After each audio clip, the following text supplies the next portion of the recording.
अस्सलाम वालेकुम my YouTube family, कैसे हैं आप सब। मैं भी अल्हम्दुलिल्लाह खैरियत से हूँ और उम्मीद करती हूँ कि आप लोग भी खैरियत से होंगे। आज मैं फिर से हाज़िर हूँ एक नए व्लॉग के साथ। तो आइए स्टार्ट करते हैं।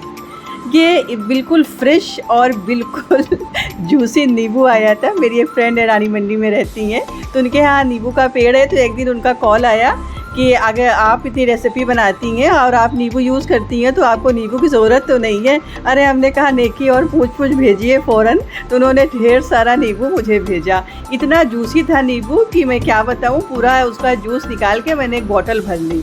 ये बॉटल अब रमज़ान में बहुत काम आने वाली है। और नींबू आया ही था, इतने में नीचे से आवाज़ आई, सब पुदीने वाला आया था। उसने बताया कि पुदीना 5 रुपए की 3 बंच मिल रहा है, 5 रुपए का 3। तो अब मैंने सोचा कि आज तो सुबह मेरी बहुत अच्छी हो गई, सुबह ही सुबह बढ़िया शुरुआत हो गई।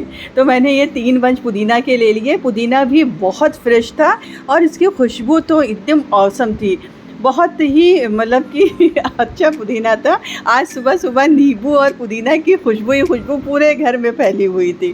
खैर, आ जाते हैं अपनी रेसिपी की तरफ। चले गए थे मार्केट क्योंकि मुझे कुछ सामान लेना था, कुछ बच्चों का सामान था और कुछ घर का भी सामान था, तो वो भी ले लिया मैंने। लेके मैं घर आई, उसके बाद लग गई अपनी रेसिपी में। छोला आलू बन रहा है, रेसिपी दे देते हैं आपको। पैन ले लिया, उसमें शामिल कर दिया ऑयल के शामिल करने के बाद फिर इसमें एक दालचीनी का टुकड़ा और एक तेज़पत्ता शामिल कर दिया। उसके बाद इसमें ऐसी क्यूब्स सी कट की हुई प्याज शामिल कर दी। प्याज हल्की सी गोल्डन हुई तब इसमें सारे बेसिक से मसाले शामिल कर दिए जो डेली कुकिंग में यूज़ होते हैं। हल्दी, नमक, मिर्चा, गरम मसाला, ज़ीरा पाउडर और धनिया पाउडर। उसके बाद फिर इसमें ऐड किया छोला मसाला। कश्मीरी लाल मिर्च मैं नहीं शामिल करती, मेरे बच्चों को कम पसंद है। मतलब रेड सा सालन मेरे बच्चों को कम पसंद है, इसलिए मेरा जो सालन होता है वो रेड नहीं होता है, क्योंकि मैं कश्मीरी लाल मिर्च बहुत कम यूज़ करती हूँ।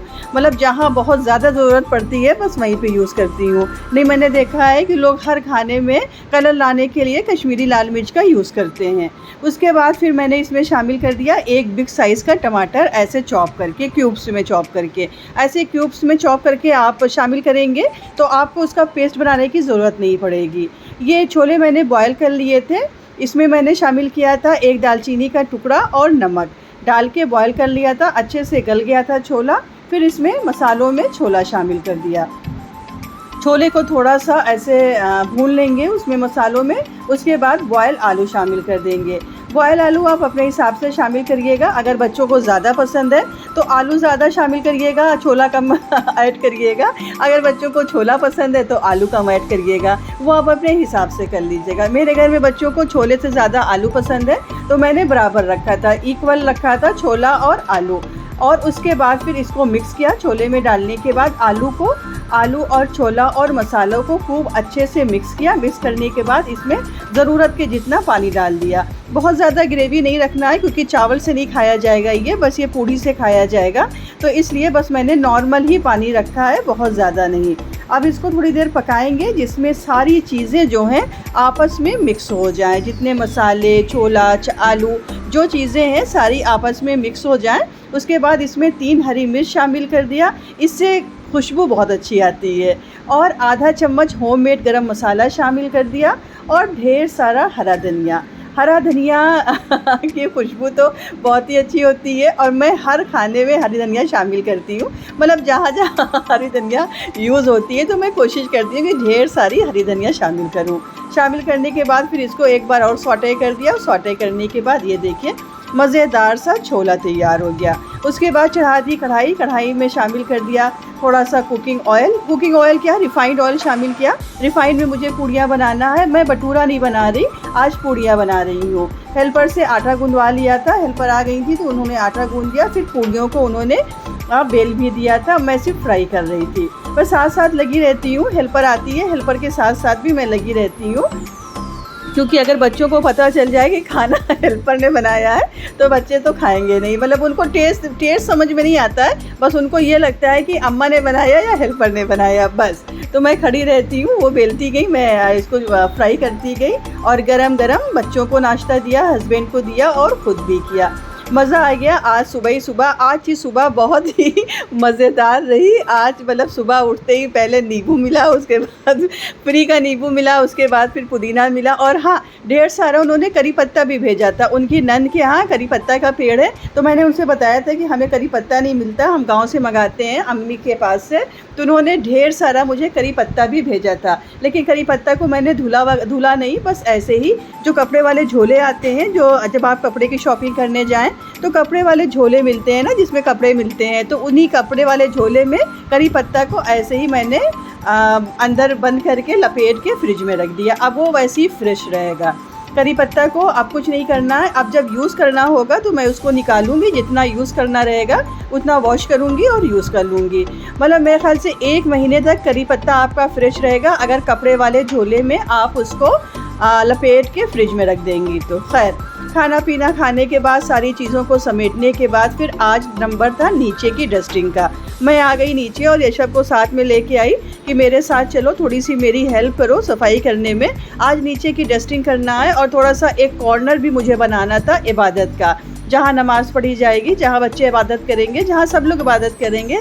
तो मुझे एक कॉर्नर बनाना था। मैं हर रमज़ान एक कॉर्नर बनाती हूँ अपने घर में इबादत के लिए।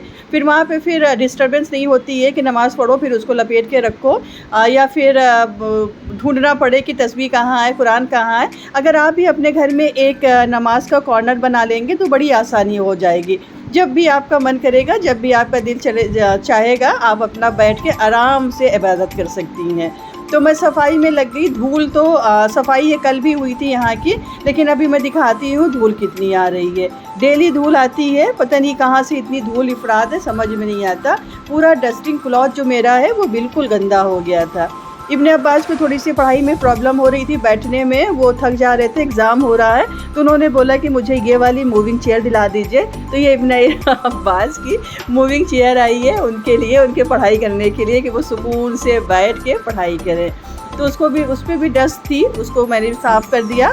और पूरी टेबल, डाइनिंग टेबल और कूलर भी निकल आया इब्ने का। इब्ने को गर्मी लगने लगी तो इब्ने ने अपना कूलर भी निकाल लिया, निकाल के ये सब सेट करने लगे। उसके बाद फिर यशब को मैंने लगा दिया कि तुम जो टेबल है इसको डेकोरेट करो, ये जो कॉर्नर है नमाज वाला, इबादत वाला, यहाँ इसको तुम डेकोरेट करो। तो यशब लग गई अपने काम में, डेकोरेशन करने में। यशब मतलब ये सब काम बहुत अच्छे से कर लेती हैं और बहुत सुकून से कर लेती हैं।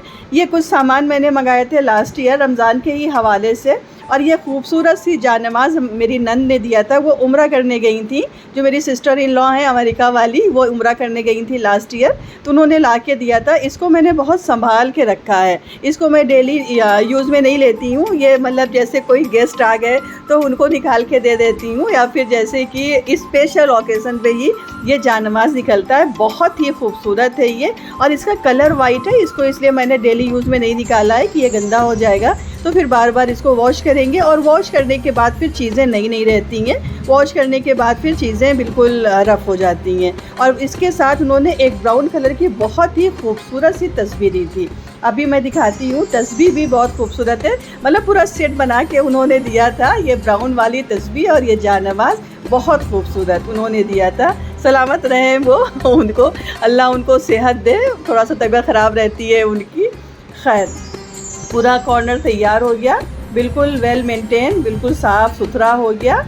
जानमाज़ भी बिछा दिया। अब बच्चे बड़े जिसकी भी जिनको भी नमाज़ पढ़ना होगा वो आके यहाँ पे वज़ू करके आएंगे और नमाज़ पढ़ लेंगे। थोड़ा सा टाइम लगता है इन सब चीज़ों में, ये सारी चीज़ें सेटिंग करने में, अरेंज करने में थोड़ा सा टाइम लगता है, लेकिन फिर आपको मालूम है कि बहुत ज़्यादा आसानी भी हो जाती है।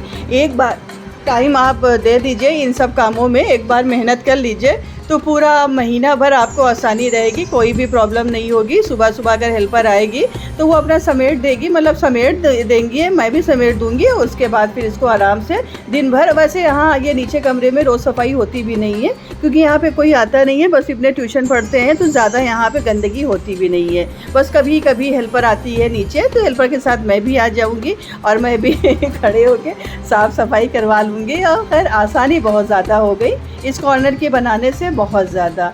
और बहुत अच्छा यशब ने इसको मतलब डेकोरेट किया था, खूब लाइट वाइट लगा के, बहुत खूबसूरत लग रहा है, बहुत खूबसूरत डेकोरेशन थी इनकी। तो फ्रेंड्स ये था मेरा आज का व्लॉग। उम्मीद है कि पसंद आया होगा। पसंद आया हो तो प्लीज़ लाइक ज़रूर करिएगा और चैनल पर फर्स्ट टाइम आए हैं तो बिना सब्सक्राइब किए हुए मत जाइएगा। मिलते हैं आपसे नेक्स्ट व्लॉग में। तब तक अपना ख्याल रखिए, अपनों का ख्याल रखिए, मुझे दुआओं में याद रखिए। अल्लाह हाफिज़, बाय।